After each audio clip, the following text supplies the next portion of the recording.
l'émission qui aborde carrément l'inclusion des LGBT+ au travail.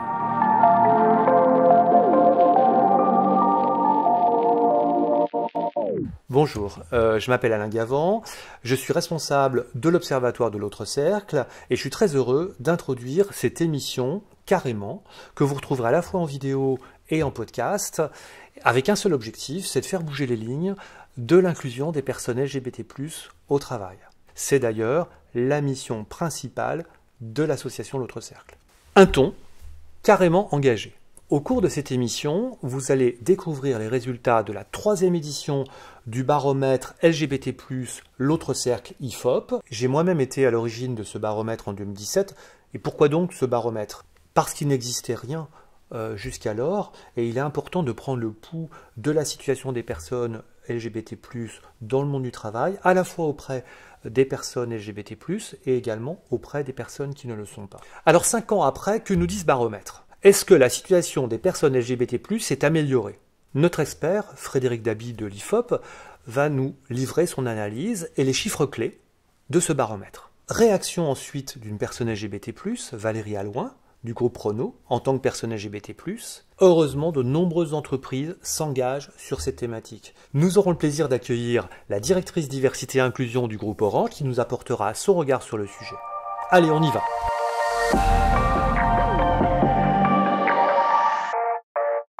Bonjour, je suis Frédéric Dabi, directeur général opinion de l'IFOP, et je vais vous présenter la 3e édition du baromètre IFOP L'Autre Cercle sur l'inclusion des personnes LGBT+ au travail en France. Pour cette 3e vague du baromètre IFOP L'Autre Cercle, nous avons interrogé 2 échantillons, un échantillon de 1000 salariés LGBT+, un échantillon de 30 000 salariés travaillant dans des entreprises ayant signé la charte d'engagement LGBT+ de L'Autre Cercle. De la 3e édition de ce baromètre IFOP L'Autre Cercle, je retiens 4 enseignements.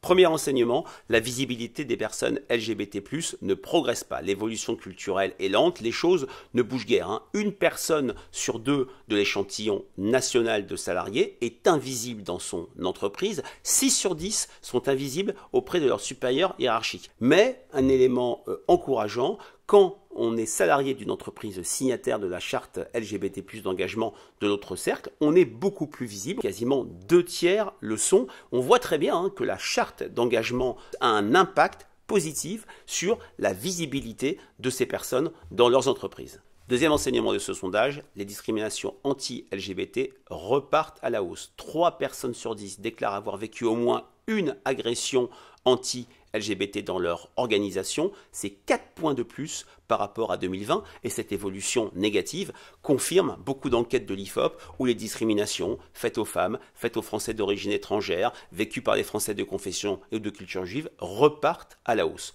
Cependant, pour les salariés d'organisations signataires de la charte d'engagement LGBT+ de L'Autre Cercle, ces agressions, ces discriminations sont nettement moins fréquentes, parfois 4 fois moins, 5 fois moins, 6 fois moins que pour les salariés de l'échantillon national. Tout se passe comme si la signature de cette charte procurait un sentiment de protection, un cadre de travail sécurisant. On le voit sur le fait d'avoir été victime de moqueries, d'agressions, d'insultes, voire de faits encore plus graves, d'agressions physiques ou sexuelles. Le fait d'avoir été signataire de cette charte protège ses salariés. Troisième enseignement de ce baromètre, le climat de LGBT-phobie d'ambiance qui prévaut dans de nombreuses organisations est sous-estimé, nié, voire mis à distance par de nombreux salariés non LGBT. Ils ne sont que 34% à déclarer avoir déjà entendu des insultes, des moqueries à caractère anti-LGBT, alors que les salariés LGBT sont 55%. Il y a un décalage de 20 points entre eux, ce qui montre à quel point la sensibilité à ces questions est différente dans nos 2 populations. Dernier enseignement de notre baromètre, les intentions inclusives affichées par les organisations signataires de la charte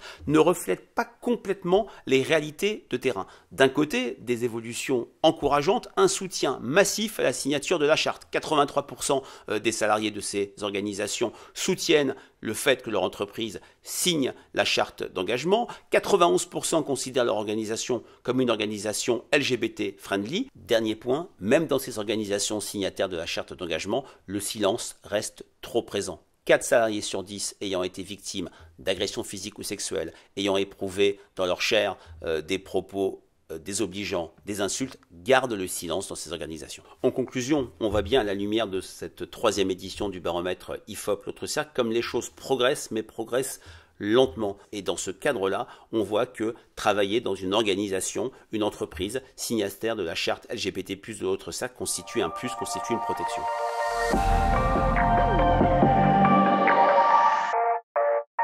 Bonjour, je m'appelle Valérie Allouin, je travaille chez Renault Group depuis 21 ans. Je suis chef de projet ressources humaines et je suis aussi leader de We Are Outstanding, le réseau des employés LGBT+ et alliés de l'entreprise depuis 2015. À la lecture du baromètre, 2 points m'ont interpellé. Le premier, c'est l'augmentation des LGBT-phobies et le deuxième, c'est la non-progression de la visibilité. Sur l'augmentation des LGBT-phobies, j'ai un constat qui va peut-être vous surprendre. Si je regarde ce qui s'est passé chez Renault depuis ces dernières années, je me rends compte que finalement, c'est peut-être pas une si mauvaise nouvelle que ça. Avec l'accord de la direction générale, nous avons mis dans chaque site Renault un référent diversité LGBT+, dont le rôle est d'écouter, de soutenir et de conseiller les salariés en souffrance sur ce sujet. Et qu'est-ce que nous avons constaté? C'est que la parole s'est libérée, nous avons eu quelques salariés qui sont venus solliciter les référents. Et pour moi, ça c'est une très bonne nouvelle, même si mécaniquement, on peut dire que les LGBT-phobies ont augmenté, puisqu'avant, avec les canaux d'alerte traditionnels, on ne les mesurait pas, il n'y avait aucune remontée, et on avait la tentation de dire pas de remontée, pas de problème, alors que là, on en a, mais au moins, on a pu libérer la parole, on a pu diminuer la souffrance de certains salariés et on a pu sanctionner les comportements LGBT-phobes. En même temps, ce que j'ai constaté en tant que leader de réseau LGBT+, de Renault, c'est que cette libération de la parole, ce qui arrive quand on brise un tabou, elle a un effet paradoxal. D'un côté, l'effet positif, c'est que des salariés vont se sentir plus inclus, mieux dans leur basket et donc plus performants au travail. Et le revers de la médaille, c'est qu'aussi, ça va décomplexer les détracteurs, les LGBT-phobes, et eux aussi vont s'exprimer. Et donc, potentiellement, on pourra constater une hausse, que j'espère momentanée, des LGBT-phobies. J'ai envie de dire à toutes les organisations qui nous regardent, prenez ce risque de briser des tabous, prenez ce risque de libérer la parole, car même si il peut y avoir une augmentation momentanée des LGBT-phobies, c'est comme ça que nous progresserons sur les comportements inclusifs en entreprise. Le deuxième constat que je fais du baromètre, c'est la non-progression de la visibilité. Et ce constat m'amène à me poser une question, finalement, est-ce que l'orientation sexuelle est un sujet visible ou invisible dans l'entreprise ? Une collègue femme qui vient me voir et qui me dit « Mon mari a eu un très grave accident, il vient d'être hospitalisé, les mois qui vont suivre vont être compliqués. » Qu'est-ce qu'elle vient de faire? Elle vient juste, naturellement, inconsciemment, révéler son orientation sexuelle, elle est hétéro. Moi, j'ai eu la même situation il y a quelques années. C'est-à-dire que mon épouse a eu un grave accident, elle était hospitalisée, sauf que moi, ça tombait le jour où j'intégrais pour la première fois une nouvelle équipe. Et dans ces cas-là, je fais quoi? Est-ce que je fais comme 70% des salariés LGBT+, vivant en couple, qui ne mentionnent pas le genre de leur partenaire? Ou est-ce que je m'autorise d'avoir le même droit que ma collègue et de mentionner le plus naturellement possible le genre de ma partenaire? Bon, il se trouve que ce choix, je l'ai fait. J'ai décidé d'avoir le même droit que 90% des salariés non LGBT en entreprise et de mentionner le plus naturellement possible le genre de ma partenaire. La question qui se pose derrière, c'est que si finalement 90% de l'orientation sexuelle est visible dans une entreprise, pourquoi celle des LGBT ne l'est pas? Et là, le début de réflexion que j'ai, c'est de me dire qu'on fait reposer souvent la visibilité des LGBT+, sur les personnes concernées, c'est-à-dire les LGBT+, qui représentent 7 à 10% de la population mondiale, et 2, sur les équipes souvent réduites, diversité, inclusion, RH, RSE, communication. Donc en gros, on fait reposer la visibilité, le sujet de la visibilité sur uniquement moins de 20% des effectifs d'une entreprise. Donc le challenge, il me semble, c'est qu'il faut absolument que les 80% des salariés non LGBT s'emparent du sujet, sentent qu'ils peuvent avoir des postures ou des paroles inclusives. Je vous donne un tout petit exemple. Si, quand vous croisez un nouveau collègue ou une nouvelle collègue, au lieu de dire simplement « Qu'est-ce que tu as fait ce week-end avec ton mari ou avec ton épouse ?», juste tendre une perche en disant « Valérie, t'as fait quoi avec ton mari ou avec ton épouse, avec ton compagnon ou ta compagne ?» Ça prend quelques secondes, ça coûte pas des milliers d'euros et vous permettez aux salariés LGBT+ d'exister.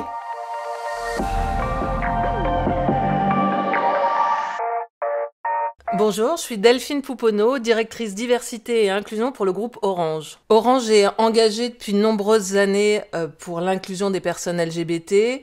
On a souhaité participer à cette enquête et être sponsor de cette enquête parce que pour nous, il est essentiel d'avoir des données chiffrées pour pouvoir mesurer et puis participer à cette enquête nationale qui sera médiatisée. C'est aussi pouvoir parler de ce sujet au grand public. Le paradoxe qu'on peut constater dans l'enquête, c'est la différence entre les bonnes intentions de l'entreprise et la perception sur le terrain. Alors effectivement, chez Orange, ça fait des années qu'on essaye de créer un climat de confiance. On participe à l'édition des rôles modèles, on a effectivement un réseau LGBT+. Sauf que sur le terrain, on constate qu'il y a des différences de perception entre les personnes LGBT et non LGBT+.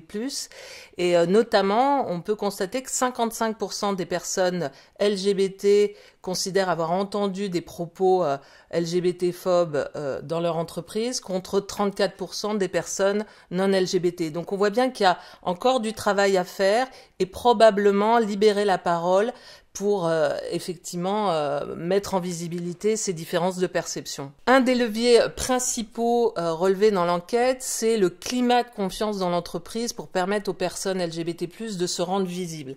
Et je pense que le rôle du manager de proximité est essentiel à la fois pour créer ce cadre bienveillant et de confiance, mais également pour pouvoir recadrer, voire sanctionner les propos ou les actes LGBT-phobes. Chez Orange, on voit toute l'importance de la charte de l'autre cercle qu'on a signée en 2013. On voit aujourd'hui que ça a été un levier majeur pour permettre aux personnes de se rendre visibles, puisque 67% des salariés sont maintenant visibles de leurs collègues contre 51% au niveau national.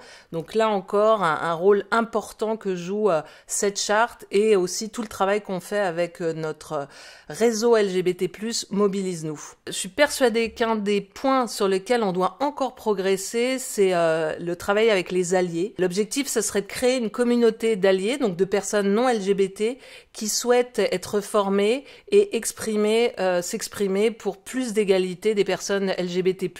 Et ça, je pense que ça nous permettrait d'aller beaucoup plus vite, plus en profondeur pour déconstruire les stéréotypes.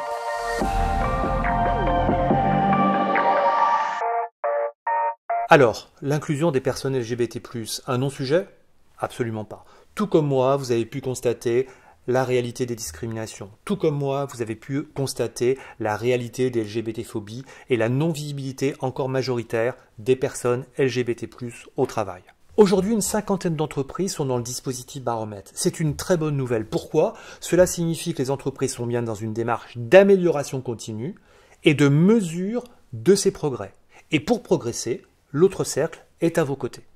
Cette émission est maintenant terminée. Je vous remercie pour votre attention et je vous donne rendez-vous pour un prochain Carrément.